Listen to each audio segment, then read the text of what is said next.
저는 올해 36살이고 자녀 2명을 키우고 있는 남자입니다. 처음 제 아내를 만나게 된 건 제가 29살 때입니다. 재수를 하는 바람에 늦게 대학교를 졸업을 했고 저는 생애 첫 회사를 다니고 있었습니다. 그때 당시 아내는 회사에서 비품과 영수증 관리를 도맡아 하던 계약직 사원이었죠. 그런데 어느 날부터인가 아내는 저에게 자꾸만 마실 거를 건네주는가 하며 퇴근하면 자신이 맛있는 걸 사주겠다고 말을 걸었었죠. 하지만 그때 당시 저는 만나고 있는 여자친구가 있어서 정중하게 거절을 했죠. 그렇게 시간은 빠르게 지나가던 어느 날이었습니다. 여자친구의 생일이 하루 앞으로 다가왔고 저는 몰래 이벤트를 준비하려고 여자친구의 원룸 자취방으로 찾아갔습니다. 그날은 여자친구가 친구들과 생일 파티를 하고 들어온다고 했기에 아무런 생각도 없이 비밀번호를 누르고 들어갔는데 여자친구는 어떤 남자와 단둘이서 바람을 피우고 있더군요. 저는 평소에 자존심이 너무 센 성격이었기에 그냥 별말 없이 준비했던 선물을 집 안으로 집어 던지고는 뒤돌아서서 나와버렸습니다. 뒤에서 여자친구의 목소리가 들렸지만 저는 돌아보지 않았습니다. 정말 서로 좋아했고 충격적인 그 상황에 힘들지 않았다면 거짓말이겠죠. 하지만 도저히 용서를 할 수 없었기에 모든 연락을 피하고 저 혼자서 그 상처를 묵묵히 견뎌내고 있었습니다. 그런데 제가 그렇게 힘든 걸 아는지 모르는지 계약직 사원이었던 아내는 제게 매일같이 호감을 표시하더라고요. 사실 저는 아내에게 관심이 없었습니다. 외모는 평범하면서도 귀여운 편에 속했지만 여자에 대해 진절머리가 났던 상태였습니다. 하지만 아무리 거절을 해도 계속해서 제게 달라붙길래 그냥 퇴근하고 술이나 한잔 하자고 말하게 되었죠. 그날 얘기를 들어보니 아내는 가정 환경이 썩 좋지가 않았습니다. 돈을 벌어서 혼자 계시는 어머님과 어린 남동생의 뒷바라지를 하고 있다더군요. 물론 저보다 어린 나이에 기특하게 열심히 사는 모습이 좋아 보였지만 그저 그런 마음일 뿐 아내에게는 전혀 마음이 가지가 않았습니다. 그렇게 퇴근 후 술을 마시는 게 몇 번이 반복되다 보니 점점 외로워져서 정신을 놓은 건지 아내와 함께 시간을 보내게 되었습니다. 사실 그 날 이후로 사귄다고 말만 하지 않았을 뿐 다른 연인들처럼 데이트도 하고 사귀는 것과 다름이 없었죠. 그렇게 몇 개월을 지내다 보니 새벽 몇에 전 여자친구에게서 연락이 오더군요. 사실 시간도 많이 지나게 되어서인지 별로 대수롭지 않게 생각을 하게 되었고 결국에는 헤어졌던 여자친구와 다시 만남을 가지기로 했었습니다. 그로 인해 퇴근 후 데이트를 하던 아내에게는 이제 서로 신경 쓰지 말고 남남처럼 그냥 지내자라고 말을 해버렸습니다. 하지만 다시 만났던 여자친구와는 며칠도 채 가지 못해서 다시 끝이 나고 말았죠. 처음에는 대수롭지 않게 생각했지만 만나면 만날수록 그때 있었던 일이 자꾸만 떠오르더군요. 더 오래 만나다가는 제게 의처증이 생겨나 버릴 것 같고 상상만 해도 견딜 수가 없어서 또 다시 헤어짐을 선택하게 됐습니다. 그러던 중 저녁 늦게 지금의 아내에게서 갑자기 연락이 왔습니다. 한참을 아무 말 없이 망설이더니 임신을 했다고 말하더라고요. 사실 그때 그 이야기를 들었을 때는 많은 생각이 들었죠. 정말 임신을 한 게 맞는 건가? 나를 붙잡으려고 지어낸 이야기가 아닐까라고 생각도 했고 별의별 생각이 다 들었습니다. 저는 다시 한번 확실하냐고 물었더니 확실하다고 하더라고요. 솔직히 그때 당시 아내에게는 정말 몹쓸 짓을 많이 했습니다. 물론 어린 나이는 아니었지만 갑작스러운 상황에 어떻게 이걸 해결해야 할지 몰라 저는 무작정 아내를 무시하기 시작했습니다. 정말 지금 생각해봐도 제가 너무 무책임하기 짝이 없었습니다. 매일같이 울고 불며 이야기를 했지만 저는 끝끝내 아무 말도 하지 않고 모르쇠로 일관했었으니까요. 그리고 눈물만 뚝뚝 흘리는 어린 아내에게 따뜻한 말 한마디도 한 적이 없었습니다. 그렇게 시간은 지나갔고 아내는 마침 계약직 날짜가 종료되어서 회사에 더 이상 나오지 않게 되었습니다. 솔직히 그때는 저도 모르게 안도감이 먼저 들더군요. 이제는 다시 방석에 앉아 있을 필요도 없겠구나 하면서 말이죠. 정말 지금 생각해도 저는 천하의 나쁜 놈이었습니다. 아무튼 그날이 있고 나서는 멘탈이 제대로 잡혀지지가 않았죠. 그러다 어느 날 친형과 술을 먹게 되었습니다. 이런저런 이야기를 나누다 결국 지금까지 있었던 모든 이야기를 털어놓게 되었습니다. 당연히 친형은 제게 욕부터 하더라고요. 결국에는 부모님 귀에까지 들어가게 되었습니다. 집에서는 난리가 났었죠. 아버지께서는 남의 자식 망쳐놓고 뭐 좋은 일 있다고 매일같이 술이나 마시고 다니냐고 엄청 화가 나셨습니다. 어머니와 친형까지 저의 행동에 엄청나게 비난을 했었고 부모님께서는 집에 한번 데리고 오라고 하셨고 저는 또 모르쇠로 일관했습니다. 하지만 어느 날 형은 제 휴대폰 연락처를 뒤지게 되었고 아내의 연락처를 알아내어서 저를 제외한 가족들이 아내를 만나게 되었습니다. 그러고는 며칠 뒤에 저는 모르게 아내를 집으로 부르셨습니다.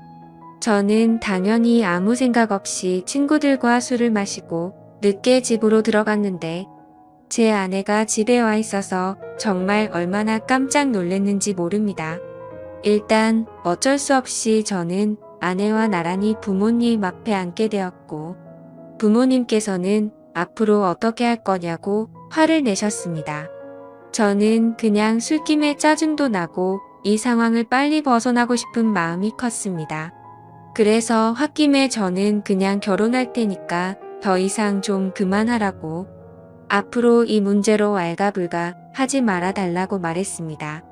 솔직히 홧김에 그런 말을 하긴 했지만 당연히 그때 당시 저는 이 말을 한다고 해서 정말 결혼할 생각은 없었습니다. 부모님 역시 그러라고 말씀하실 일은 절대 없다는 확신에 차서 한 말이었죠. 하지만 예상외로 아버지께서는 그때 그 자리에서 또박또박 말씀하시더군요. 그러면 지금 처자분 부모님이랑 조만간 만나서 이야기를 하고 싶으니 부모님이 시간 되실 때 자리를 한번 마련해보자고 하시더군요. 이때 당시도 설마라는 생각을 가지고 있었고 술에 취해서 그냥 대충 상황을 정리하고 얼른 일어나서 제 방으로 들어가 버렸습니다. 그렇게 아내는 집으로 돌아갔고 저는 술이 점점 더 올라오더니 제게 말도 없이 집에 찾아온 게 너무 화가 나더라고요. 그래서 새벽 늦은 시간에 전화를 걸었습니다. 차마 입에 담을 수 없는 욕이란 욕을 다하면서 막말을 엄청 쏟아냈습니다. 아내는 저희 부모님이 비밀로 하라고 해서 미리 말 못했다며 그저 미안하다고 울기만 하더라고요. 아무튼 그날 이후로는 부모님과도 말을 하지 않았습니다. 그러자 부모님께서도 저를 없는 사람 취급하시더군요. 그러다가 며칠이 지나서 친형이 제게 얘기 좀 하자고 부르더군요. 무슨 일인가 싶어서 형과 이야기를 하는데 오늘 부모님께서 아내분 어머님을 만나 뵙고 왔다는 이야기를 제게 해주더라고요. 오늘 가보니 그쪽 상황이 많이 힘든 걸 알게 되었답니다. 얘기를 해보니 아내가 벌던 돈들은 전부 처가댁의 장모님과 처남의 생활비로 다 들어갔었고 지금까지 아내가 모아놓은 돈도 없다고 말하더군요. 그쪽이 형편이 좋지 않아서 당장 혼수조차 부담하기가 힘든 상황이라며 제게 어떻게 하려고 이런 일을 벌인 거냐고 묻더라고요. 저는 그 말을 듣고 속으로 만세를 불렀습니다. 이제 부모님께서도 이 결혼을 포기하시겠구나라는 생각이 들었던 거죠. 그리고 그때 당시에 저도 취직을 한 지 얼마 되지 않았었기에 모아둔 돈이라고는 고작 1,000만 원가량 밖에 없었거든요. 하지만 보수적인 성격이었던 저희 부모님은 고집을 꺾지 않으셨습니다. 결혼식이야 가족끼리 조촐하게 치르면 되는 거고, 집 문제야 본가에서 같이 살면 다 해결되는 문제니 뭐가 문제냐며 제 기대를 꺾어버리셨습니다. 결국 순식간에 결혼 날짜를 잡게 되었고 일정대로 척척 진행이 되더군요. 저는 그때부터 너무 당황했고 속이 타들어갔습니다. 그렇게 좋아하지도 않았던 여자랑 결혼을 해서 평생을 함께할 생각에 암담하더군요. 그리고 부모님의 고집만 내세우니까 점점 화가 나서 크게 대들기도 했습니다. 제 앞으로의 인생이 달린 문제인데 왜 이렇게 무책임하게 진행하냐고 화를 냈죠. 그러자 부모님은 네가 저지른 문제는 성인이 된 네가 책임지는 게 맞는 거고, 네가 결혼한다고 하지 않았냐고 되묻자 저는 할 말이 없어졌습니다. 그냥 그때 당시에는 모두가 저를 망치게 만들려고 하는 것만 같아서 사소한 거 하나하나 다 마음에 들지 않았고 고슴도치처럼 모든 게 날이 서서 삐뚤게 느껴졌습니다. 아내에게도 못된 말을 계속했습니다. 이따위로 억지로 결혼한다고 달라질 것 같냐며, 나를 만나봤자 돈도 없어서 아무것도 못 해줄 거고 시집살이가 그렇게 호락호락할 것 같냐고 말했습니다. 그리고는 정말 너한테 잘해줄 자신이 없으니까 고집 피우지 말라고 했죠. 하지만 제가 그런 말을 할 때마다 자신이 더 잘하겠다며 말하는데 너무 답답하고 그 상황이 싫었습니다. 심지어 친한 친구놈들 몇몇과도 술을 먹다가 이 이야기가 나오면 친구들은 온갖 욕을 제게 했죠.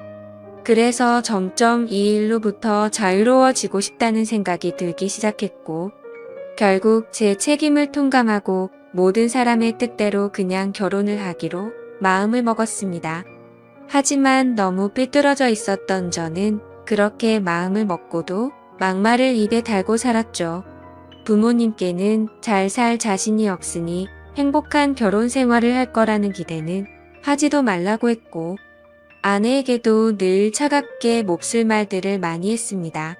그리고 결국에는 결혼을 하게 되었습니다. 정말 좋아서 한 결혼도 아니었으니 신혼생활은 말할 것도 없었습니다. 신혼여행은 해외여행은 커녕 국내에 있는 흔한 여행지로 갔습니다. 심지어 그곳에 가서도 아내는 내팽겨쳐두고 혼자서 이곳 저곳 돌아다녔고 거의 말도 하지 않았습니다. 그리고 나서 일상생활을 하면서도 퇴근하고 집에 들어오면 게임을 하거나 TV를 보면서 지낼 뿐 아내와는 일상적인 대화는 나누지도 않았습니다. 그리고 주말이나 노는 날에는 저는 항상 밖에서 친구들과 놀고 술을 먹다가 들어오고는 했죠. 평범한 부부들은 아내가 아기를 가졌을 때 극진히 대접받는다고 하지만 저희 부부는 그렇지 못했기에 제 아내는 그런 대접은 전혀 받지 못했습니다. 오히려 제 눈치를 보느라 뭘 먹고 싶다라는 이야기조차 단 한 번도 한 적이 없었죠. 그렇게 아내는 제게 불평이나 불만을 전혀 말하지 않았습니다. 그냥 묵묵히 혼자서 어머니와 집안일을 했죠. 하지만 저도 사람인지라 마음이 안 좋을 때도 있었지만 자존심이 쓸데없이 너무 강한 나머지 그러게 내 말 듣지라는 생각으로 그냥 그러려니 하고 넘어갔습니다. 그러다 어느 날 새벽에 예정보다 진통이 일찍 와서 정신없이 산부인과로 향했습니다. 그런데 남들과 달리 하루가 꼬박 넘어가게도 출산이 되지 않아서 슬슬 걱정이 되었지만 결국에는 고생 끝에 어렵게 출산을 하게 되었습니다.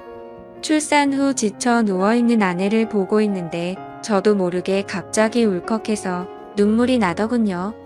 힘없이 늘어져 있는 모습에 뭔가 모를 마음이 들었죠. 하지만 쓸데없는 자존심에 그 눈물조차 보이기 싫어서 그냥 문 밖으로 나가버렸습니다. 그날 장모님과 처남이 아내의 손을 꼭 잡고 있을 때도 저는 아내의 손을 잡기조차 겁이 나더라고요. 제가 무슨 자격이 있어서 그 손을 잡을 수 있을지, 그냥 무심한 척 수고했다는 말 한마디를 남기고는 그렇게 나왔습니다. 그날 이후로는 제 아내에게 미안한 마음이 많이 생겨났습니다. 언제나처럼 무뚝뚝하게 아내를 대했지만 마음은 그렇지 않았죠. 예전과 달리 미안한 마음이 생겨났었고 그동안 미안했다는 말 한마디를 하고 싶었습니다. 그렇지만 왠지 모를 쓸데없는 생각에 아무런 말도 하지 못했던 거죠. 그러다 어느 날 제 어머니께서 간이 좋지 않으셔서 계속 정기 검진을 받고 계셨는데 결국에는 이게 점점 상황이 악화되었습니다. 병원에 입원하셨을 때 친형과 어머니 그리고 아내가 번갈아 가면서 병실을 지켰습니다. 전 휴일에만 병실을 지켰고요. 자녀를 낳아서 키우고 계신 분들은 아마 아실 겁니다. 새벽이고 낮이고 아이가 잠도 안 들고 울고 할 때마다 아내는 잠이 들지 못했습니다. 그렇다고 제가 애를 봐주고 하지도 않았으니까요. 그렇게 잠도 제대로 못 자고 병실에서 간호를 했으니 그 피곤함은 말로 표현할 수가 없을 거란 거 잘 알고 있었습니다. 그런데 그때조차도 따뜻한 말 한마디 하지 않았습니다. 병실에 있던 다른 분들조차 며느리가 진짜 효녀라며 저한테 장가 잘 갔다는 칭찬을 할 때도 아무런 말도 하지 못했습니다. 입이 두 개라도 할 말이 없는 건 당연했던 거죠. 다행히 수술은 잘 되었고 어머니께서 퇴원하시기 전까지 아내는 그렇게 육아와 병간호를 했습니다. 어머니가 몸이 괜찮아지시고 집에 오셨을 때 부모님께서 물려받은 땅을 팔았다며 1억 5천만 원을 주셨습니다. 근처 전세라도 얻어서 이제 분가라고 하시더라고요. 아내는 한사코 괜찮다고 말하는데 저는 그러자고 했습니다. 사실 이때 그러자고 말을 한 건 아내에게 미안한 마음이 너무 커서였습니다. 아무래도 시부모님이랑 같이 사는 것보다는 그래도 무뚝뚝한 남편일지라도 아들과 셋이서 사는 게 나을 거라고 생각했죠. 부모님은 당연히 그렇게 하라고 하셨고 아파트로 전세를 하나 구해서 분가를 했습니다. 거의 말도 안 하고 했지만 간간히 아이도 같이 봐주고 이사하고 처음으로 레스토랑을 갔는데 맛있다고 웃으며 말하는 아내를 보면서 이때부터 정말 마음이 울컥해서 눈물이 날 뻔했죠. 그래서 그날 이후로 저는 변하겠다고 다짐을 했습니다. 연애도 저와 제대로 해보지도 못하고 아이를 가졌을 때도 대접 한번 제대로 해주지 못했던 생각이 났습니다. 그리고 시집살이와 시부모 병간호까지 해왔는데 이제 와서 돌이켜 생각해보니 그 흔한 레스토랑 한 번을 같이 와보지를 못했더라고요. 미안하고 너무 미안했습니다. 비록 무뚝뚝하게 말하고는 했지만 이때부터는 그래도 나름대로 다정하게 대했습니다. 그러다가 장모님께서도 평생 겪고 계신 질환으로 많이 아프시기도 했고 처남도 중학생이라서 아내는 간간히 처가에 들려서 집안일을 돕고 집에 들어오고는 했습니다. 나중에 알게 된 사실이지만 장모님께서는 류마티스 관절염을 손가락 마디마디에 걸리셨습니다. 이게 집안일을 하거나 할 때 끔찍할 정도로 아프다고 하더라고요. 하루는 그런 아내가 너무 안쓰러웠고 장모님과 처남까지 마음에 많이 걸렸습니다. 그래서 저는 아내에게 말했습니다. 그냥 장모님이랑 처남 다 같이 여기서 지내자고 말했죠. 진심으로 한 말이었습니다. 그랬더니 아내가 이러더군요. 미안해요. 앞으로는 자주 안 갈게요. 미안해요. 저렇게 말을 하더라고요. 아내의 저 말 뜻이 어떤 걸 의미하는지 다들 아실 거예요. 아내는 제가 처갓집에 자주 가는 걸 못마땅하게 생각해서 비꼬는 마음으로 저렇게 말을 한 걸로 오해를 한 거였습니다. 지금까지 하지 못했던 미안한 말과 참았던 눈물이 울컥해서 쏟아져 버렸습니다. 아내 손을 꼭 붙잡고 미안하다고 말하면서 애처럼 너무 서럽게 울어버렸습니다. 당황해하는 아내에게는 그동안 정말 미안했다면서 앞으로 살면서 그동안 잘못했던 거 천천히 다 갚을 테니 용서해달라고 정말 서럽게 울었습니다. 그리고 처음으로 아내와 오랫동안 마음에 있었던 많은 말들을 이야기했습니다. 그동안 잘해주지 못해서 미안했다는 말과 함께요. 아내 역시 눈물을 흘리며 그렇게 처음으로 서로 꼭 안고 같이 울었네요. 그 일이 있고 나서 아내가 장모님께 같이 살자고 이야기를 했을 때 장모님께서는 완강히 거절하셨습니다. 사실 이건 당연하다고 생각했죠. 사위라고 하나 있는데 자기 딸을 그렇게 서럽게 만들었는데 이 집으로 들어오면 얼마나 눈치를 줄까라고 당연히 생각하셨을 것 같습니다. 본가에 계시는 부모님께서는 흔쾌히 그렇게 하라고 허락을 하셨고 결국에는 제가 처가댁에 가서 장모님께 무릎 꿇고 사죄했습니다. 그동안 죄송했다고 앞으로는 정말 잘하겠다고 했죠. 그렇게 장모님을 겨우겨우 설득해서 같이 살게 되었습니다. 지금은 그 누구보다 아내만 사랑하고 전에는 상상도 못한 애교도 떨면서 그렇게 살고 있습니다. 세상에서 아내가 가장 예뻐 보이고 가장 사랑스럽네요. 집안일도 제 나름 열심히 돕고 있고 육아도 열심히 하고 있습니다. 그리고 아내와 저 사이에는 예쁜 딸아이도 한 명 더 생겨났고 더 예쁜 가정을 이루게 되었죠. 이게 제게 있었던 5년 전 이야기입니다. 지금은 장모님과 처남 그리고 제 아내와 자식들 이렇게 6 식구가 다 같이 행복하게 살고 있습니다. 넉넉지 않은 형편일지 몰라도 휴일이나 주말이 되면 가능하면 가까운 곳으로라도 바람을 쐬러 다니고 있고요. 지금은 아내에게 잔소리도 들어가면서 지내지만 그 누구보다 행복하게 해주려고 아내를 여왕처럼 받들고 지내고 있습니다. 그런 저를 기특하게 보셨는지 장모님도 항상 우리 사위가 최고라며 저를 감싸주시고 온 가족이 서로를 너무 애틋하게 생각하고 행복한 나날을 보내고 있네요. 지금은 정말 그 어느 때보다 행복합니다. 제 착한 아내 덕분에 저의 못난 모습들이 고쳐진 것 같아서 정말 고맙게 생각합니다. 아마 그때 아내가 저를 버리고 떠나버렸다면 저는 그저 그런 인생을 살고 있었을 테고 평생 후회만 하면서 살았을 것 같다고 생각이 드네요. 앞으로도 저는 과거의 아내에게 잘해주지 못했던 걸 평생 갚아 나가려고 합니다. 물론 평생이 걸려서 제가 잘하더라도 그 큰 상처를 준 건 다 갚지 못하겠지만 지금은 제 아내도 행복하다고 말해주니 너무 미안하고 고마운 마음만이 가득하네요. 제 사연을 읽어주셔서 감사드립니다. 안녕하세요. 저는 경기도에서 거주 중인 20대 후반 여성입니다.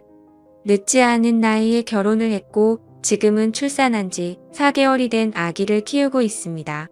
저는 그토록 믿었던 남편에게 너무 큰 배신을 당하게 되었습니다. 시어머니의 친구와 바람을 피운 것도 모자라 그 사이에서 아기를 갖게 되었다는데 도대체 제가 어떻게 이 상황을 이해할 수가 있을까요? 제 사연을 읽어봐 주시고 어떤 결정을 하는 게 옳을지 현명한 조언 부탁드립니다. 우선 제 남편은 저보다 5살 연하이고 레슬링 선수를 하던 시절에 만나게 되었습니다. 하지만 잦은 부상으로 인해 결국 꿈이 좌절되었고 현재는 동네에 있는 헬스 트레이너로 일을 하고 있습니다. 하지만 과거의 아픈 기억 때문인지 남편은 일을 꾸준히 오랫동안 하지를 못했죠. 그래서 들쑥날쑥한 남편의 수입으로 인해 가정이 위태로웠습니다. 결국 저는 100일 갓 지난 아기를 어린이집에 맡기고 나서 살림의 보탬이 되기 위해서 회복되지 않은 몸을 이끌고 회사로 복귀를 하게 됐죠. 그렇다고 남편이 자신의 잘못을 인정하지 않는 건 아니었죠. 남편은 항상 제대로 월급을 가져다 주지 못해서 미안하다면서 제게 사과를 했습니다. 그런 모습을 보면 과거에 있었던 일들이 얼마나 상처가 되었으면 저럴까라는 생각도 들고 본인의 마음은 오죽할까 싶어서 저는 항상 괜찮다고 오히려 남편을 위로했죠. 그렇게 매일같이 쳇바퀴 굴러가듯 답답한 일상이 지겨워져서 모처럼 주말에 쉬는 날을 통해 남편과 집 근처에 있는 공원으로 데이트를 나가게 되었습니다. 오래간만에 데이트를 즐기고 있던 중 시어머니께서 연락이 오더라고요. 시어머니는 주말이고 해서 밥이나 같이 한 끼 먹을까 해서 연락을 했다고 하셨습니다. 그래서 남편과 저는 시어머니가 계신 곳으로 자리를 옮기기로 했죠. 시어머니는 정말 마음이 착하셔서 그런지 때때로 저희들을 위해서 집안일도 도와주러 오셨고 맛있는 음식들도 갖다 주시고 정말 한없이 착하신 분입니다. 그리고 시어머니 시절에는 많이들 그렇듯 아주 일찍 결혼을 하시고 남편을 낳으셨기에 지금은 겨우 40대 중반밖에 되지 않으셨죠. 사회에 나가서 보면 저와는 거의 언니 동생뻘로 보일 정도죠. 여하튼 시어머니가 계시다는 음식점에 도착을 하게 되었고 옆에 어떤 예쁘신 여성분과 같이 앉아 계시더라고요. 반가운 마음으로 시어머니께 인사를 건네었고 옆에 계신 분은 시어머니의 친구분이라고 하시더라고요. 저희에게 연락을 하고 식당으로 오시던 길에 마주치게 됐는데 거의 5년 만에 얼굴을 보는 바람에 같이 식사를 하기로 하고 오셨다더군요. 괜찮냐고 물어보시는데 이미 같이 와서 계신데 뭐라고 할 수 있겠나요? 아무튼 뜻하지 않게 같이 식사를 하게 되었고 대화를 이어나갔습니다. 시어머니 친구분은 사실 외모는 연예인의 견줄 만큼 상당히 미인이어서 놀랐습니다. 흔히 말하는 동안 연예인들처럼 40대 중후반의 나이이지만 사실 누가 봐도 30대 초반으로 밖에 보이지가 않았고 몸매는 군살 하나 없는 웬만한 20대 몸매 뺨치는 게 뒷모습만 보면 영락없이 완전한 아가씨였죠. 뭔가 나이가 많은 분인데 외모며 몸매도 저보다도 뛰어난 것 같아서 약간은 자괴감이 들었네요. 심지어 저는 애를 낳은 지 얼마 되지 않은 상태라 살도 제대로 못 뺀 상태라 괜히 비교가 되더라고요. 그분의 얘기를 들어보니 지금은 남편의 사업차 5년 전에 프랑스로 이민을 가셨다가 고향에 대한 향수병 때문에 홀로 돌아오셨다고 하시더라고요. 그래서 옛날부터 사시던 이 동네로 집을 얻게 되었고 산책을 하시다가 시어머니를 만나게 되었다네요. 그런 사소한 대화들을 하다 보니 주문한 음식들이 나오게 되었습니다. 저는 아기를 돌보느라 하루 종일 굶은 상태여서 너무 많이 배가 고팠죠. 그래서 뭔가 생각을 할 틈도 없이 제 앞에 놓인 음식들을 깨 눈 감추듯 먹게 되었습니다. 그렇게 밥을 먹다가 아차 싶어서 고개를 들어보니 다 같이 저를 보는 듯한 기분에 너무나도 창피하더라고요. 심지어 시어머니 친구분은 뭔가 TV에서 보던 교양 있는 여자처럼 엄청 다소곳하게 천천히 음식들을 드시면서 저를 쳐다보는데 시선이 가히 인상적이더군요. 뭔가 거지를 쳐다보는 듯한 기분이랄까요?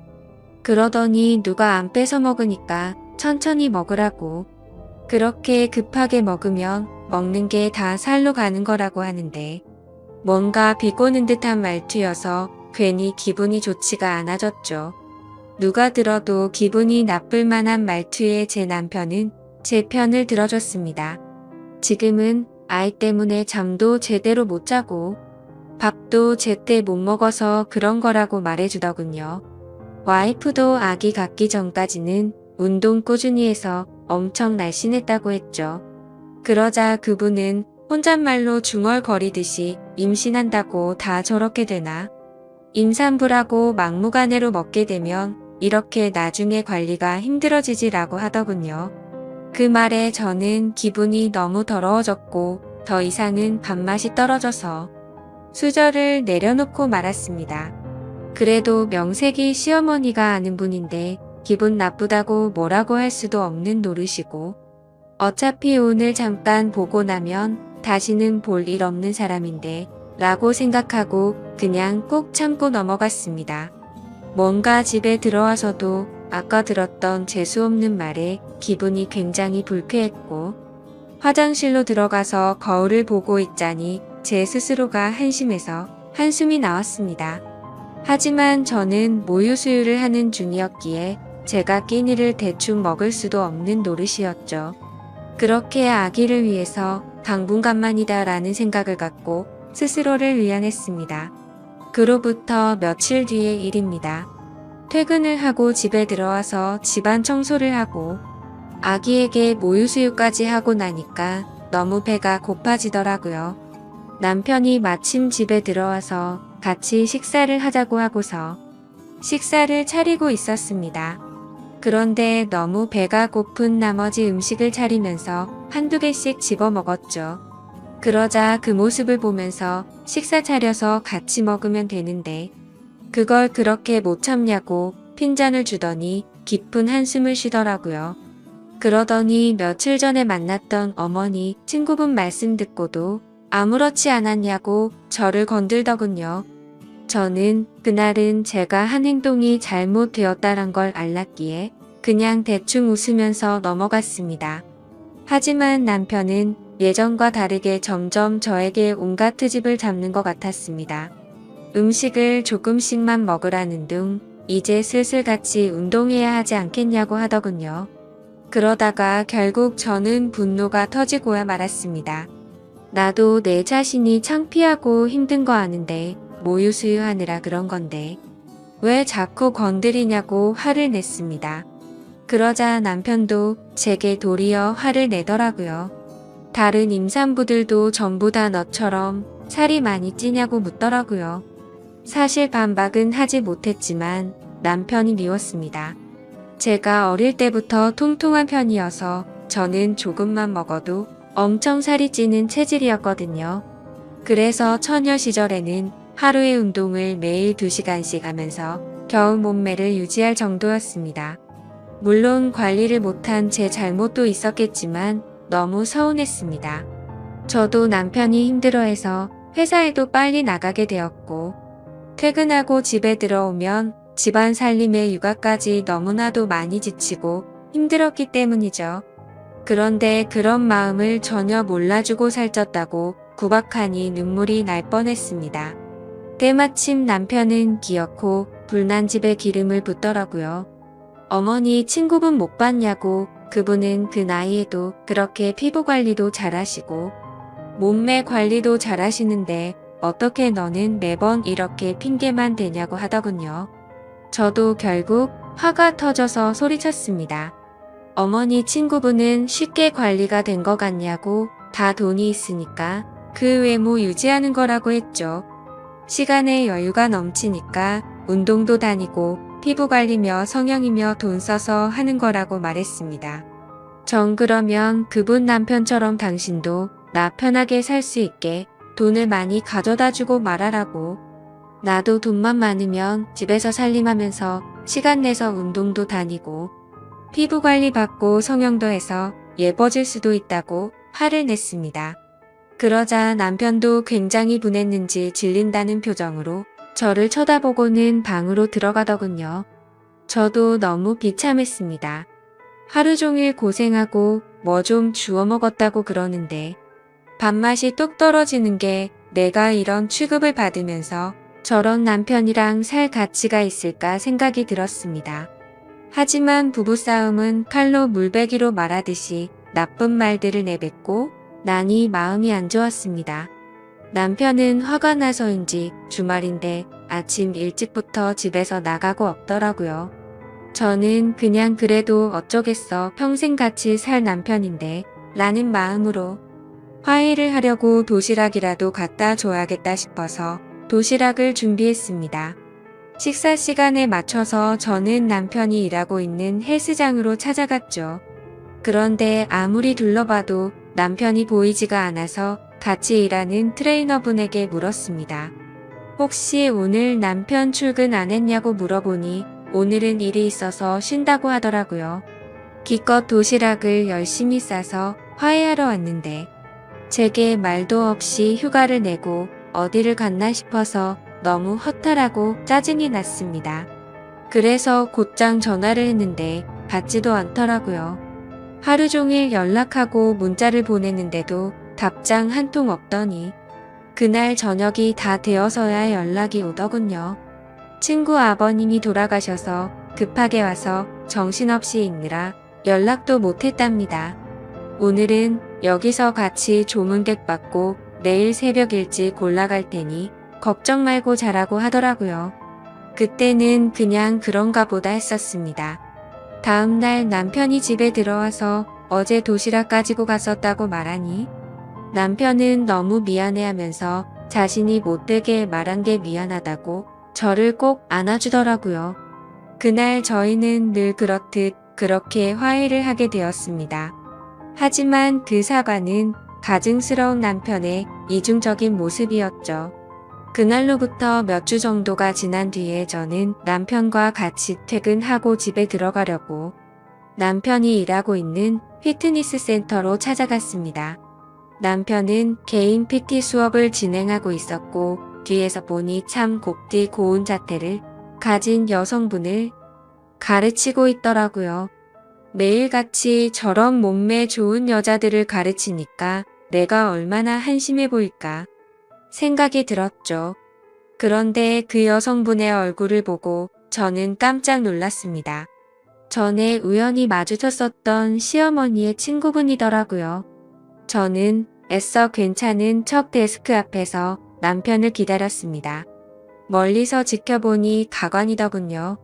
둘이서 뭐가 그렇게 신나는지 남편의 팔뚝을 치면서 웃어대고 있더군요. 그렇게 한참을 운동을 하다가 남편은 데스크 쪽으로 오게 됐고 저를 보더니 약간 놀라면서 무슨 일로 여기까지 왔냐고 하더라고요. 저는 퇴근하고 같이 들어가려고 온 거라며 문자 보냈는데 못 봤냐고 하니까 개인 PT하고 있느라 미쳐보지 못했다고 하더군요. 저는 시어머니 친구분이 언제부터 여기서 운동했냐고 왜 말 안 했냐고 물어봤습니다. 그러자 남편은 어제부터 갑자기 운동 시작한다며 나왔다고 하더니 오늘 말하려고 했다고 하더라고요. 그래서 그 이상으로 뭐라고 말하겠나요? 그 사람한테 가서 무슨 의처증 걸린 사람처럼 대뜸 언제부터 헬스장 끊었고 왜 많고 많은 헬스장 중에 내 남편이 있는 곳에서 하냐고 따지는 것도 웃겼으니깐요. 아무튼 그렇게 남편과 얘기를 하고 있으니 그분도 저희 쪽으로 오더군요. 오랜만이라며 그동안 잘 지냈냐고 웃으면서 얘기하는데 저도 정중히 안부를 물으면서 인사를 건넸습니다. 그분은 끝나고 제 남편과 식사를 하기로 했는데 같이 가자고 하더라고요. 둘이서 뭔데 밥을 먹지라는 생각에 너무 불쾌하긴 했지만 구질구질하게 굴기 싫어서 쿨 한 척 알겠다고 하고 셋이서 식사를 하러 갔습니다.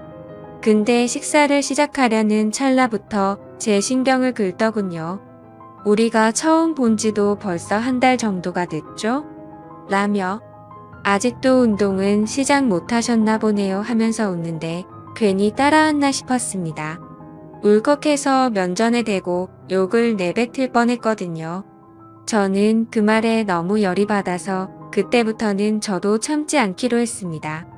지금은 비록 아기 때문에 이렇지만 아직 저는 20대라서 조금만 관리하면 금방 괜찮아질 거라고 했죠. 그때부터는 시어머니의 친구분이셨기에 일부러 기분 나쁘라고 할머니라고 불렀네요. 남편에게 말했습니다. 할머니께서 이렇게 열심히 하시는데 비싼 수강료 받고 열심히 가르쳐 드리라고 말했죠. 그리고는 할머니들은 아무리 관리 열심히 해도 금방 탄력을 잃어버리니까 수업 시간도 더 늘려드리라고 하고 그분을 쳐다봤더니 얼굴이 일그러져 있더군요. 그 표정을 보고 있으니 뭔가 기분이 좋아지더군요. 그래서 일부러 더 남편에게 찰싹 달라붙어서 약 올렸더니 그 사람의 표정이 가관이었습니다. 하지만 지금 돌이켜보면 그날부터였던 것 같습니다. 남편은 그날 이후로 일주일에 한 번씩은 꼭 밤 늦게 들어오더군요. 요즘에 왜 그러냐고 물어보면 요즘 동료 한 명이 갑자기 퇴사하는 바람에 땜빵 채우느라 그런 것도 있고 예전보다 수업을 듣는 회원들도 늘었다기에 그렇구나 했었습니다. 사실 의심을 하지조차 못했죠. 왜냐하면 예전에 비해서 생활비를 2배 가까이 더 넣어줘서 요즘 정말 돈을 많이 버는구나 했습니다. 어느 날 저는 정기검진이 있는 날이어서 동네에 있는 산부인과를 찾아갔습니다. 그런데 어머니의 친구분을 마주치게 되었죠. 별로 인사를 하고 싶지는 않았지만 그건 또 예의가 아닌 것 같아서 인사를 건넸습니다. 근데 뭔가 심각한 표정으로 인사를 받길래 무슨 일이 있는 건가 했지만 별로 신경 쓰고 싶지가 않아서 그냥 그런가 보다 하고 나오게 됐죠. 며칠 뒤에 저는 시어머니와 같이 만나서 장을 보고 있었습니다. 그런데 둘 다 누가 먼저랄 것도 없이 남편이 맞은편에서 지나가는 걸 보게 된 거죠. 근데 문제는 남편이 혼자서 지나가는 게 아니라 미모의 여성과 팔짱을 끼고 있었는데 그건 다름 아닌 시어머니의 친구분이었습니다. 저도 놀랐지만 시어머니의 표정을 보니 엄청나게 표정이 일그러지셨더라고요. 제가 달려들어야 정상인 상황인데 오히려 시어머니를 말릴 정도로 시어머니는 화가 나서 그쪽으로 달려갔습니다. 그렇게 말릴 틈도 없이 시어머니는 곧장 남편의 뺨을 때리고 친구분의 머리를 잡아채고 시어머니는 화가 나서 욕을 하시면서 친구라는 게 고작 만날 사람이 없어서 친구 아들을 꼬셔내서 가정 파탄내게 하냐고 소리를 질러댔죠. 순식간에 마트에 있는 모든 사람들이 쳐다볼 정도로 심각한 상황이 되었고 마트 직원분이 신고를 하셨는지 금세 경찰분이 오시더라고요. 그래서 결국 다 같이 경찰서로 향하게 되었고 그 둘의 이야기를 들어보았습니다. 시어머니 친구분은 부자 남자를 만나서 결혼을 하고 이민을 갔던 건 맞았습니다.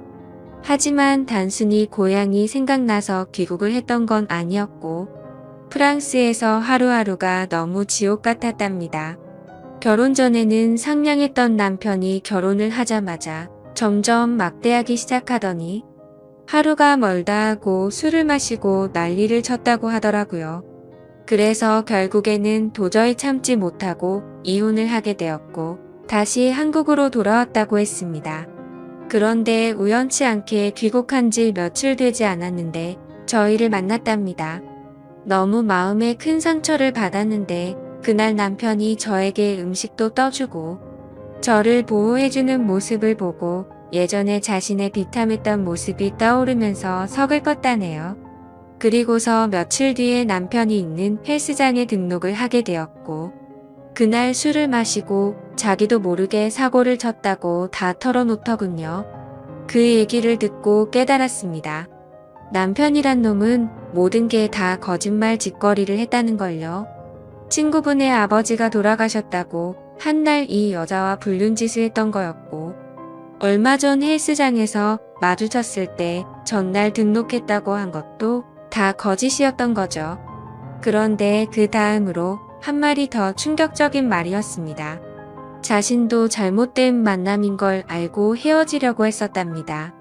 하지만 얼마 전에 산부인과를 갔는데 임신을 하게 되었다고 말을 하더라고요. 그 얘기는 남편놈도 몰랐는지 깜짝 놀라서 펄쩍 뛰더군요. 왜 그 말을 자신한테 미리 안 했냐는데 시어머니와 제가 보는 앞에서 그러고 있는 모습을 보니 참으로 너무 어이가 없어서 화조차 나지가 않았습니다. 시어머니도 너무 충격을 받으셔서 그 착하신 분이 또 욕을 했습니다. 이것들은 인간 같지도 않다고 둘 다 다시는 우리한테 연락도 하지 말라고 했고 제게는 저딴 인간들 상종조차 하지 말라면서 제 손을 잡아 끌고 나가셨습니다. 그날로부터 저는 지금 당장은 시어머니와 같이 지내고 있습니다.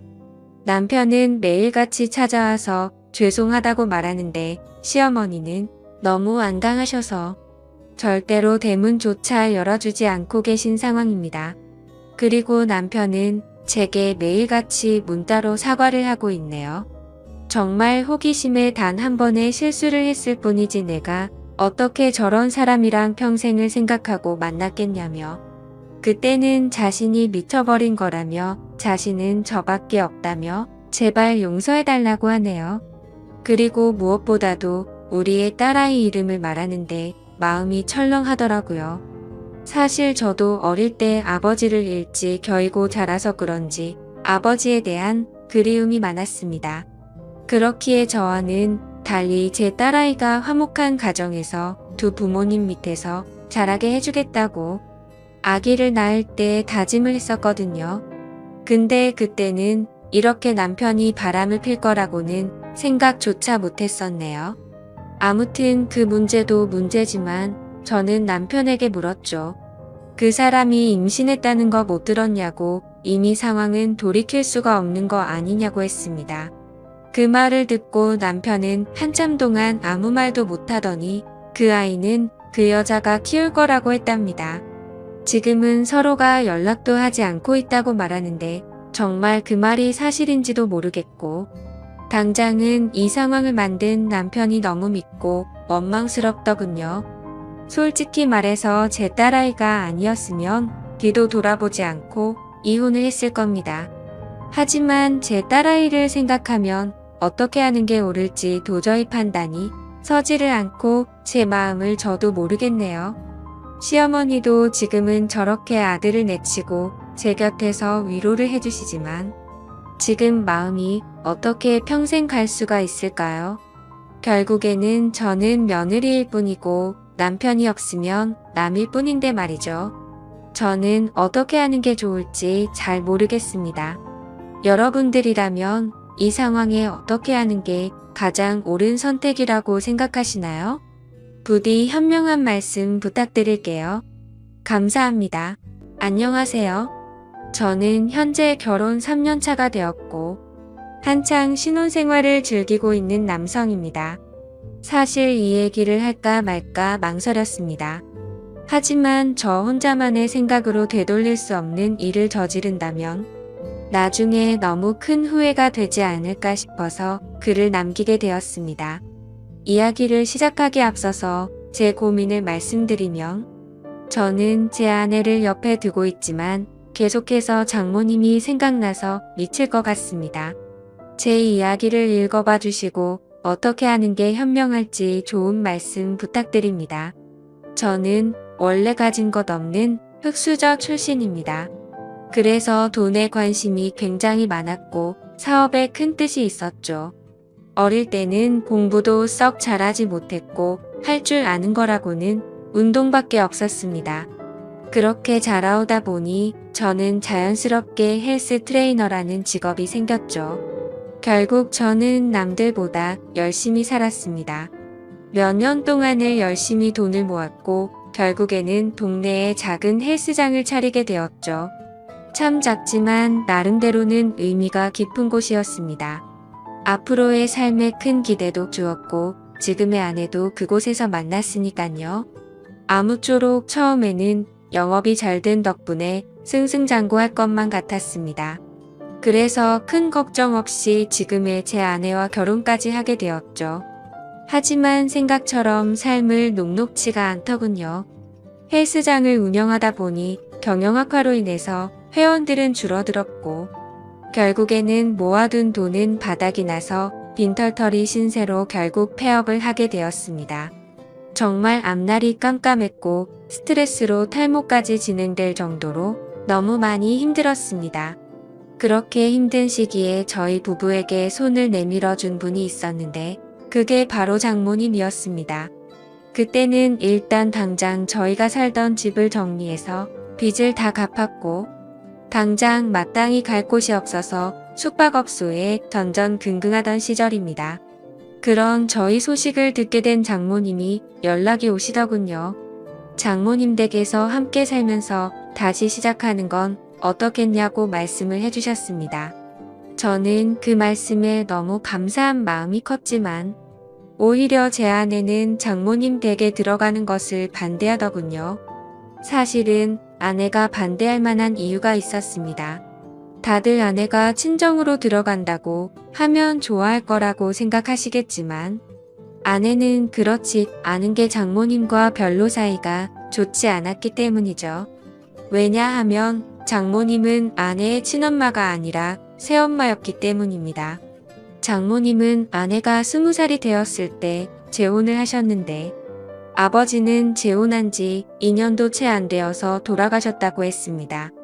그래서 장인어른이 살아계실 때는 가족처럼 지내기 위해 노력했었다고 하는데 장인어른이 돌아가시고 난 뒤로는 아내가 곧바로 독립을 했다고 하더라고요. 그렇다고 기분 나쁘게 집을 나온 건 아니었고 취직을 하면서 회사 근처로 옮긴다며 자연스럽게 나와서 지냈다고 했습니다. 아무쪼록 그렇게 집 밖으로 나와서 지내게 되니 함께 지내면서 친해질 시간은 딱히 없게 되었던 거죠. 그래서 아내와 장모님은 여전히 서먹서먹한 사이였습니다. 그렇다고 서로 싫어하는 건 아니었습니다. 아내도 처음 재혼을 할 때 별로 싫어했던 건 아니었다네요. 물론 새엄마가 자신과 나이 차이가 15살 밖에 차이가 나지 않는 건 몰랐다네요. 그래서 언니 같은 느낌이 강했고 엄마로 느껴지기에는 조금 어려웠던 거죠. 게다가 아버지를 믿고 결혼을 했는데 금방 세상을 떠나셔서 오히려 미안했다고 했습니다. 그냥 말 그대로 서로가 싫어하는 게 아니라 별로 친하지가 않았을 뿐이었죠. 하지만 장모님은 제 아내를 많이 위해주는 착한 심성이셨던 것 같습니다. 안타깝게 결혼 생활을 짧게 하고 남편을 떠나보냈지만 유산 덕분에 그래도 일도 하지 않고 잘 먹고 잘 사는데 아내가 길바닥에 앉았다고 하니 차마 지켜만 볼 수 없으셨던 거죠. 여하튼 저는 아내가 불편할 걸 알았지만 어쩔 도리가 없었습니다. 아무리 생각해도 현실적으로 가장 합리적인 선택은 처가 살이었죠. 제 본가는 시골에 있어서 간다고 하더라도 주변에 논과 밭밖에 없어서 제대로 된 직장을 구할 수도 없는 노릇이었고 다시 재기하기에는 결코 갈 수가 없다고 생각했습니다. 장모님이 계신 집이 평수도 넓은데 혼자 계시기에는 남는 방도 많았으니 저와 아내가 조금만 불편함을 감수한다면 아주 이상적인 선택이라고 생각을 했습니다. 그래서 저는 며칠 동안 끈질기게 아내를 설득하고 또 설득을 했습니다. 평생 같이 지내는 것도 아니고 집을 얻을 수 있는 돈을 모을 때까지만 장모님 댁에서 지내자고 했죠. 결국 아내도 현실과 타협을 하게 됐고 저희는 그렇게 장모님 댁으로 들어가게 되었습니다. 솔직히 저라고 마음이 편했을까요? 저도 염치가 있었기에 정말 너무나도 마음이 불편하긴 했었습니다. 하지만 어쩔 수 없이 장모님 댁에 들어가서 살게 되었죠. 그렇게 한 달이라는 시간이 지났습니다. 아내는 원래 다니던 회사에 계속해서 다녔고 저는 장모님 댁에서 멀지 않은 곳에 헬스 트레이너로 취직을 하게 되었죠. 저는 직업의 특성상 사람이 많은 주말에는 쉬는 날이 없었고 평일 중에 하루만 쉬는 날이 있었습니다. 그리고 아내와는 출근 시간 자체도 달랐었죠. 저는 저녁에 출근을 했고 아내는 아침 일찍 출근을 했으니깐요. 어느 날 평일에 제가 쉬는 날이었습니다. 저는 오랜만에 쉬는 날이어서 마음 편하게 산책이나 할 겸 동네 공원에 가서 가볍게 조깅을 하고 집으로 들어왔습니다. 그런데 문을 들어서는 순간 깜짝 놀랐습니다. 거실의 의자는 나뒹굴고 있었고 장모님은 쓰러져서 앓는 소리를 내고 계시더라고요. 저는 놀라서 얼른 장모님께 달려 들어갔습니다. 몸 상태를 봤더니 다행히 어디가 부러지거나 한 건 아니었고 근육이 놀라서 경직이 되어 있었습니다. 무슨 일이냐고 여쭤봤더니 거실의 전등을 교체하기 위해서 의자 위에 올라가셨다가 의자가 넘어지는 바람에 바닥에 떨어졌다고 하시더라고요. 저는 제가 하면 되는데 왜 그렇게 하셨냐고 역정을 냈고 어디 다른 곳 크게 아픈 곳은 없냐고 물었습니다. 장모님이 크게 다친 곳은 없는 것 같은데 허리가 조금 삐끗한 것 같다고 말씀을 하시더라고요. 그래서 저는 마사지 자격증도 가지고 있었기에 장모님에게 마사지를 해드리겠다고 말씀을 드렸습니다. 처음에는 민망하셨는지 제 호의를 계속해서 거절하시더라고요. 하지만 장모님 댁에 오고 나서 해드린 것도 없어 죄송했던 터라 저는 고집을 부렸습니다. 오늘도 제가 전등 갈았으면 이럴 일 없었는데 장모님께서 계속 거절하시면 제가 너무 죄송해서 지내기 더 불편하다고 말씀을 드렸죠. 그렇게까지 말씀을 드리니 장모님께서도 정 마음이 그러면 알겠다면서 마사지를 받겠다고 하시더라고요. 그래서 저는 장모님을 부축하고서 장모님 방으로 들어갔습니다. 사실 장모님 댁에 들어온 지도 한 달이나 지났지만 장모님의 방에 들어가 본 건 그날이 처음이었습니다. 방 안에는 캔들을 켜놔서인지 정말 좋은 향기가 온 방을 가득 채우고 있더라고요. 그렇게 향을 맡으며 장모님을 봤더니 뭔가 기분이 묘해졌고 아차 싶었습니다. 장모님과 저는 다른 집 장모 사위처럼 나이차가 그리 많지 않다는 걸요. 아내는 저보다 연하였고 장모님은 저보다 겨우 10살밖에 많지 않았다란 걸 잊고 있었습니다. 사실 사회에 나가서 보면 장모님은 40대 초중반의 나이 많지 않은 나이였고 나이를 모르고 보면 30대 중후반으로 보일 만큼 동안이셨죠. 제 입장에서는 항상 장모님으로 대했고 생각했기에 애써 외모에 대한 객관적인 생각을 하지 않았을 뿐 미모도 훌륭하셨죠. 그리고 무엇보다도 장모님은 장인어른과 결혼 전에 요가 강사를 하셨었기에 지금까지도 관리를 잘하고 계셔서 몸매는 솔직히 제 아내보다도 훨씬 좋은 것 같았습니다. 아무튼 저는 엎드려 있는 장모님을 보니까 순간 수많은 생각들이 스쳐 지나갔지만 정신을 차리고 마사지를 해드리기 시작했습니다. 한참 마사지를 해드리다 보니 아무 말 없이 조용히 계시던 장모님은 마사지를 왜 돈 주고 받는지 알겠다고 처음으로 말씀을 하시더군요. 그리고는 저에게 여기저기 아픈 곳을 알려주셨고 저는 허리뿐만이 아니라 평소에 불편하시다고 한 곳을 전체적으로 마사지를 해주었습니다. 오랜 시간 동안 마사지를 해드리면서 조용히 마사지만 했던 건 아니었고 자연스럽게 장모님과 저는 많은 이야기를 나누게 되었습니다. 사실 그동안 저는 염치 없이 처가 살이를 하는 입장이라 장모님께 함부로 말도 붙이지 못했고 약간은 내성적인 성격이신 장모님도 제게 그다지 말을 먼저 붙이지는 않으셨었죠. 그런데 마사지를 받으면서 한마디씩 하다 보니 점점 편해지셨는지 장모님은 평소에 볼 수 없었던 수다스러운 모습들도 보이셨고 소리내어 웃으시기까지 하더라고요. 저도 뭔가 장모님과 한층 더 가까워진 것 같아서 기분이 좋았고 오랜만에 즐겁게 수다를 떨다 보니 시간 가는 줄 모르고 계속 마사지를 해드렸습니다. 그렇게 그날 이후로는 아내가 출근을 하고 제가 출근하기 전까지 남는 여유 시간에는 장모님에게 마사지를 해드렸습니다. 그러다가 문득 드는 생각이 있었죠. 마사지를 해드리면서 느꼈지만 정말 장모님은 40대 몸매라고 하시기엔 믿어지지가 않았죠. 솔직히 눈 감고 마사지를 하면 20대라고 해도 믿을 정도였으니깐요.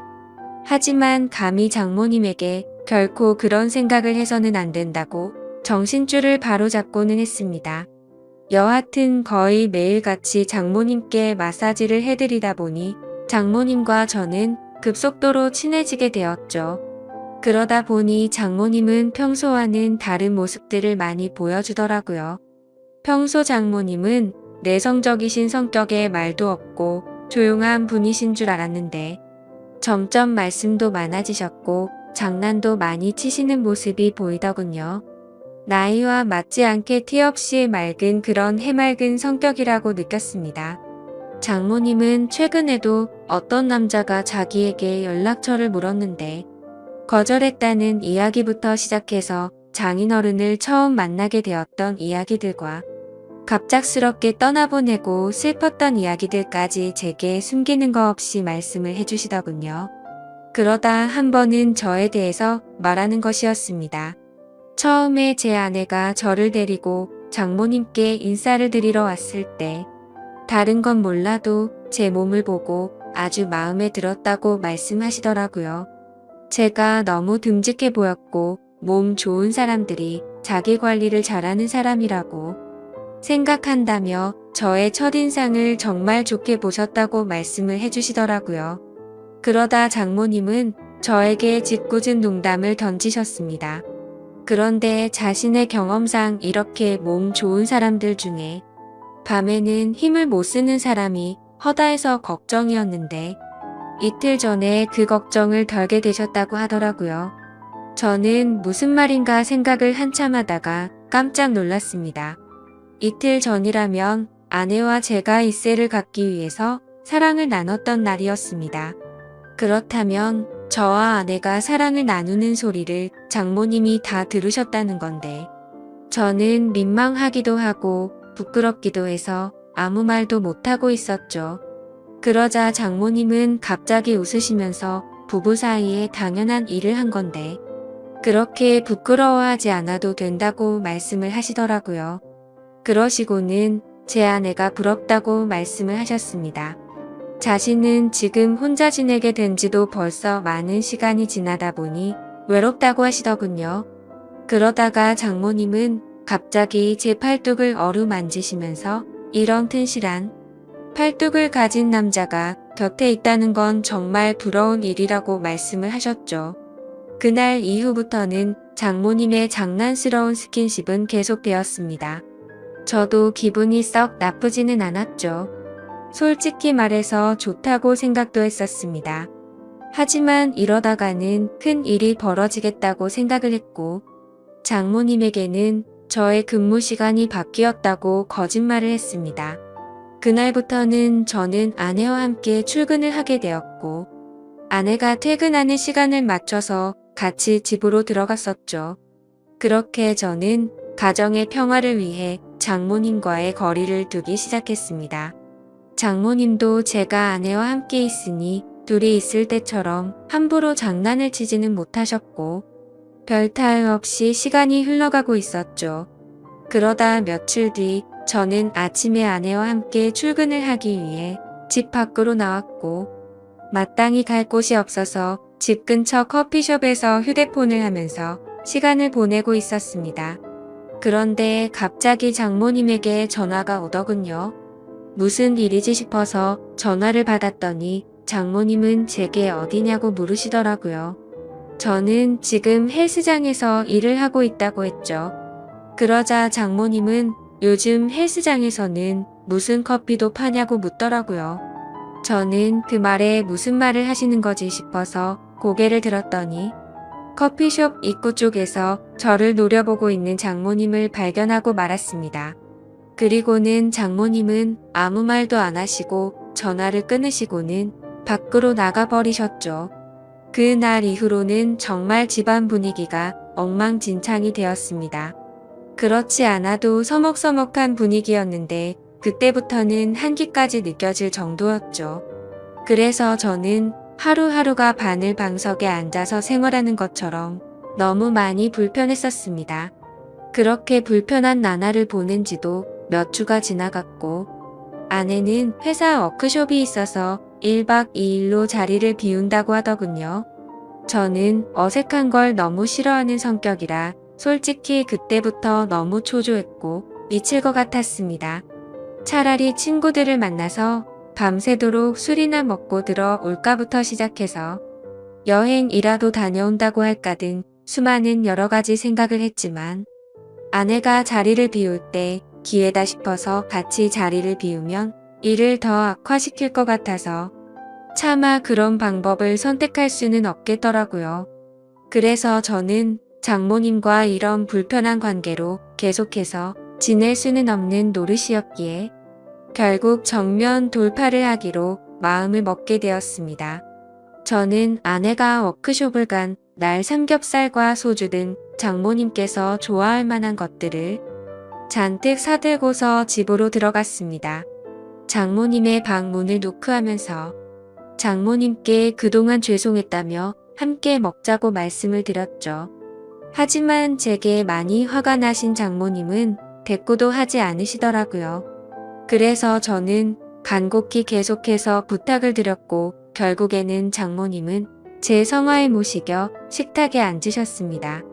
저는 열심히 고기를 구워서 쌈도 싸드렸고 장모님의 잔이 비지 않도록 소주도 계속 채우면서 허심탄회하게 이야기를 시작했습니다.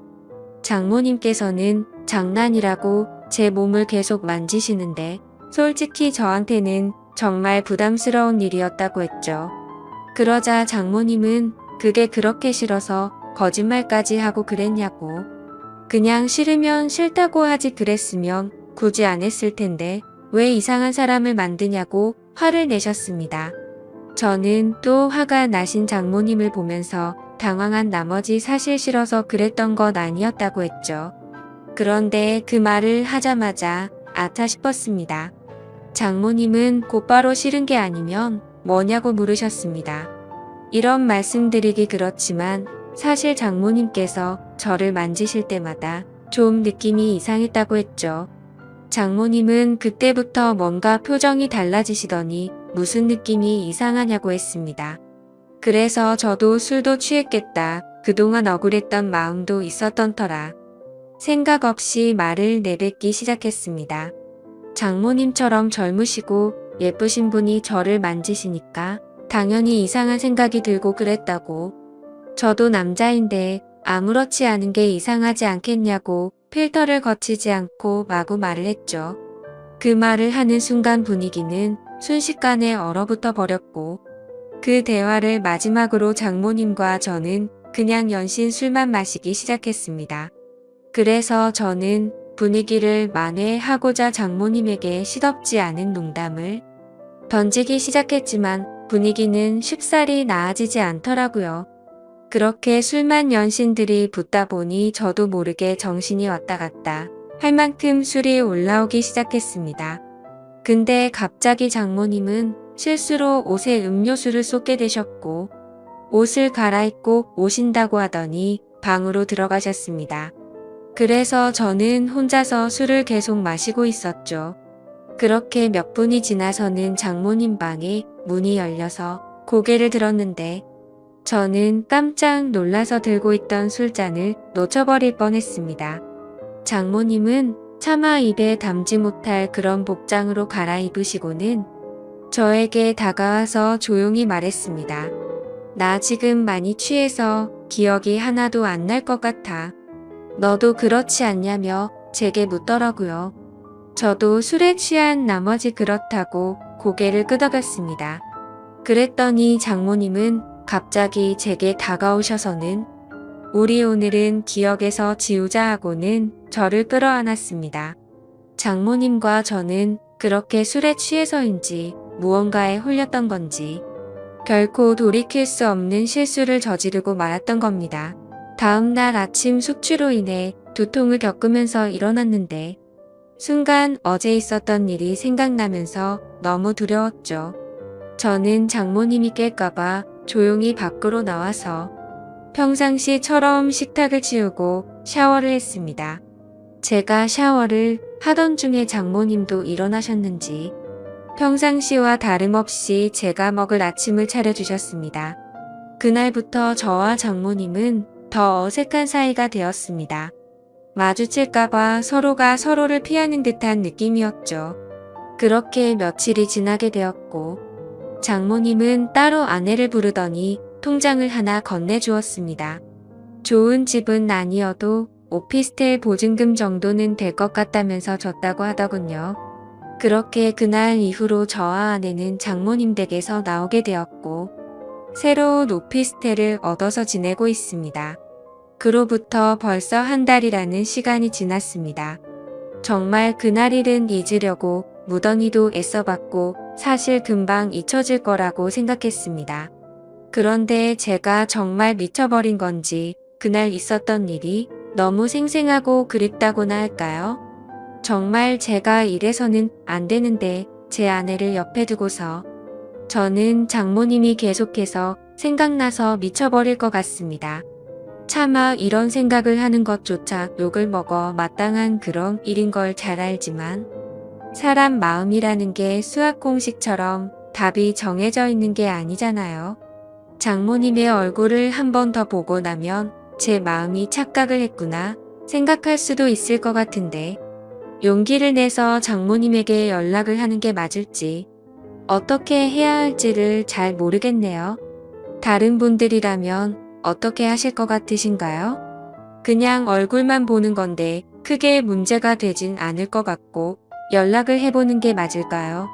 아니면 지금처럼 계속 참아가면서 살아가는 게 맞을까요? 부디 현실적인 답변 부탁드리겠습니다. 감사합니다.